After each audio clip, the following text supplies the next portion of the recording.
Bonjour Baptiste Falvoz. De quels éléments dispose Jean-Yves Le Drian pour accuser l'Iran? Alors juste une petite précision, Jean-Yves Le Drian avait déjà laissé entendre que l'Iran armait les Houthis, c'était au début du mois de mars, avant de critiquer après de façon plus générale l'emprise, l'hégémonie, les tentations d'hégémonie de l'Iran dans la région.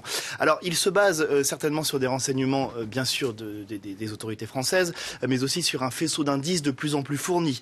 Vous l'avez dit, l'Iran qui arme les rebelles Houthis, c'est une accusation de longue date de la part des États-Unis et de l'Arabie Saoudite, qui sont les grands ennemis de l'Iran dans la région, qui parfois, preuve à l'appui, ont montré qu'il y avait des missiles, par exemple, solaires de fabrication iranienne qui avaient été tirés par des rebelles Houthis, également des missiles de courte portée balistique, Qiam-1, qui sont des missiles de fabrication également iranienne. Un rapport d'experts de l'ONU est venu appuyer plus récemment cette théorie en analysant des débris de missiles, encore une fois tirés par en tout cas depuis le Yémen, et qui montraient que ceux-ci étaient de fabrication iranienne, ainsi que des drones ressemblant presque trait pour trait à ceux fabriqués en Iran. Mais cette question des armes iraniennes se fait de plus en plus pressante, puisqu'aujourd'hui on assiste à un nombre accru de tirs de missiles depuis le Yémen vers l'Arabie Saoudite. Encore dimanche dernier, 7 de ces missiles ont été interceptés par l'armée saoudienne, mais l'un d'entre eux, enfin, en tout cas la chute des débris de l'un d'entre eux a tué une personne. Riyad a menacé de répliquer contre Téhéran. La situation est donc extrêmement tendue. Mais pour donner quelques éléments de contexte quand même, rappelons aussi que de son côté, la France vend des armes à l'Arabie Saoudite, comme les États-Unis d'ailleurs.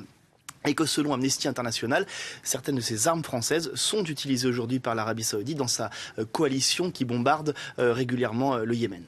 Baptiste, pourquoi la France réagit et accuse l'Iran maintenant? C'est quoi l'intérêt? Alors, il cherche peut-être, Jean-Yves Le Drian, à mettre la pression sur l'Iran à un moment crucial, puisque se joue vraiment l'avenir de l'Iran sur la scène internationale dans les semaines qui vont venir. Le 12 mai prochain, les États-Unis vont décider si oui ou non ils restent dans l'accord nucléaire iranien de 2015.